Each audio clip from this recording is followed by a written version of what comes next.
Hi pals, let's talk about the books that surprised me the most in 2023. Hi, I'm Casey. If you're new here, I do all the booktube stuff that everyone else does, except usually late, which is why you're seeing this in January.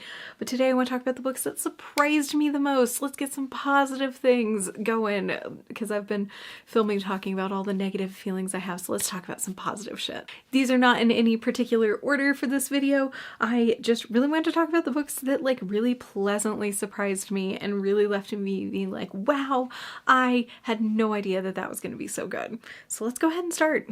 First one I'm going to talk about is The Exorcist by William Peter Blatty. First of all, this would have made my top 10 books of 2023, except that this got knocked out by a couple of last minute editions. But I was really surprised when I read this. I saw Rachel from the Shades of Orange recommend, I'm gonna link her channel down below because she's incredible, recommend listening to the audiobook of this, and that was the right move. This was amazing. The author narrates the audiobook himself, or at least the one I had, and I thought it was really, really good. You want to know what this is about. This is a horror novel. This is following Regan and her mother, because Regan has been possessed by a demon, and this is also following, oh god, I forgot his name, but a member of the Catholic Church as he is just living his life, but also kind of being pulled into this demonic whirlwind. And honestly, it really held up. For a book published in 1971, this really held up. I thought it was really good. It didn't have all the things I thought it was going to have. Having seen the movie several times, I just worried that the book was going to be really full of a bunch of ableism and transphobia, misogyny, all the things you see in books from this time period, and it didn't have it. I was really pleasantly surprised, and it was just very emotionally engaging. I really felt for Regan and for her mother, and I just hurt for them while listening to this, and just the devastation of a parent desperate to find out what's happening to their child. It was so good, and I was so happy to read it because I didn't think it was going to hold up, and it did, and I was really pleasantly surprised. Next one I have is The Blind Owl by Sadiq Hadiyat. This is as I said in my November wrap up, I can't even begin to tell you what this is about because it's so short. Excuse me. This much of this short novel is a foreword by someone else, and then this is the actual work. This was incredible. This was another 5-star audiobook for me. I loved the narrator of this, and this is one of those books that I could just see, I said this in my wrap up, I'm gonna say it again, I could just see a professor taking this and making a whole class out of just this book.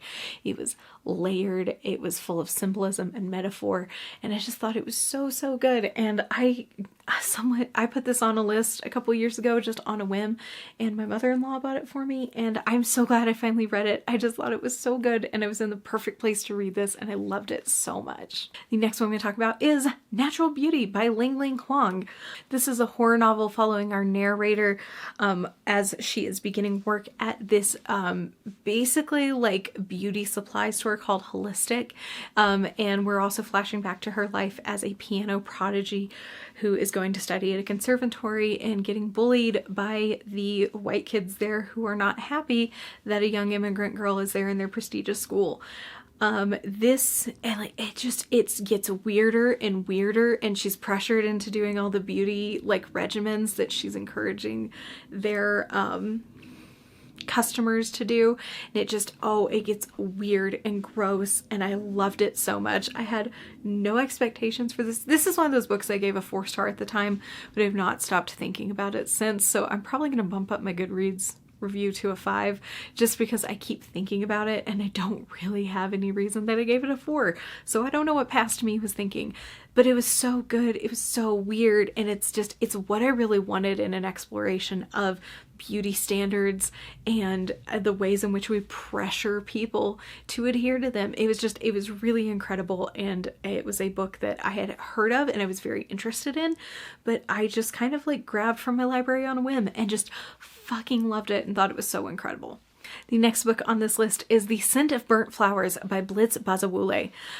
This is a historical fiction, sort of magical realism book. This is following Melvin and Bernadette as they are fleeing from the United States to Ghana at a time where Melvin knew someone who had risen through the ranks of the Ghana political system and was hoping for asylum there after they have a really violent encounter that they think is just going to ruin their lives in the United States.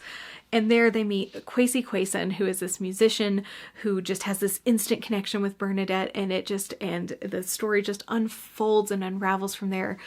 This I'm pretty sure I'd had no interest in this book. I'd seen it on a couple lists and I thought oh, that sounds interesting, but it's probably not for me because historical fiction and I don't usually get along very well. And I picked it up for the, not Goodreads, the Buzzword Reading Challenge because it fit a prompt. And I was like, I'll just get this. I'll just do it. It'll be fine. And then I loved it. I was enamored with this book. I cared so much about the characters. The little bit of magical mysticism in there was just so well done. And I loved it. I cried while reading this book. I had such a good time with it. It was so, so good. And for having no expectations, for actually expecting that I wasn't going to like it, to get to the end and feel so just fully involved with this was just so wonderful, and I had such a good time. The next one I'm going to talk about is The Mere Wife by Maria Dahvana Headley. This is I'm not even sure, the light is hitting this weird. This is a Beowulf retelling in a more modern setting, and we are primarily following Dana, who is Gren's mother, and also Willa, who is Dylan's mother. And it is just this retelling in a more modern setting, talking about trauma and expectation. And it was so good. I read that this was one of the first 10 things I read this year, and I have not stopped thinking about it since I read it. I loved it so much. This was another one that at the time it felt right to give it a 4-star, but I haven't stopped thinking about it, so why don't I give it a 5-star?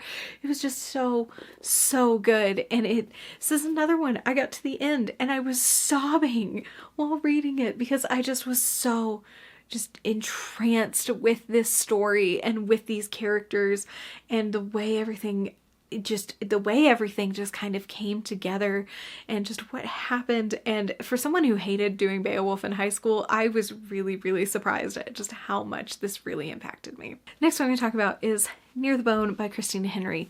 This is a horror novel following Maddie, who is in an extremely isolated and abusive relationship. That's not a spoiler, it's right here on the back. And her and her husband, they live on a mountain. They live on a mountain by themselves. She doesn't go into town. She never sees anyone.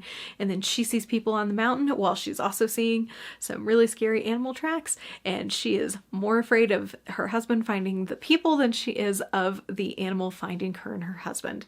The reason this is making it to my list, I thought this was good. I ended up giving it a 3-star on Goodreads or something. But Christina Henry and I have a not great history. I have not enjoyed anything else I have read by her. And so to read this and to feel like it was good and action-packed and just really engaging was such a pleasant surprise for me. I got this for Christmas a couple years ago from someone because I had thrown it on my list without thinking about it. And I expected to hate it again and to not have a good time with it. But I did. I enjoyed it. And so it's going to make it to this list. The next one I'm going to talk about is Walk Among Us, 3 novellas from Vampire the Masquerade, or inspired by Vampire the Masquerade, which is a tabletop role-playing game. The novellas are from Genevieve Gornichek, Cassandra Kaw, and Caitlin Starling, 3 authors that I really enjoy. And I loved this so much. I grabbed the audiobook as part of Libro FM's audiobook challenge. There was one of narrated by a celebrity, and I love Erika Ishii, and so she narrates the first novella in here. And I ended up loving all of these. I thought it was so damn good, and I was so surprised, especially having no expectation of what any of it was going to be like. And it was some of the best vampire fiction I read this year. I had such a good time with this that I went out and I bought myself a copy of this. I loved it, and I just didn't expect anything from it.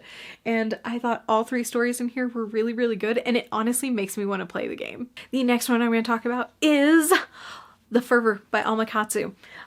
Depending on when videos come out, you will see that one of Alma Katsu's videos I actually bitched about in my worst books of the year. So to see her in the most surprising, to me, was a surprise. This is a story following a young woman and her daughter as they are thrown into a internment camp in the United States during World War II. They are Japanese, and there's like some spooky things, some creepy things, some like sort of like science-y, like, is this actually happening? It's very engaged with the history of the time and what happened not only in the internment camps, but what was happening just between the United States and Japan. And this, I think, is Alma Katsu's best work. Out of everything of hers I've read, I think this is her best. I think you can tell she loved and cared about this and really wanted to write something that was deeply personal to her and to her history and her family. And it shows in all of this. I really enjoyed it. I thought it was so good and so engaging. And honestly, I'm a little distracted. There's some dogs playing in the yard back there, and it's really cute. Okay, that's just making sure.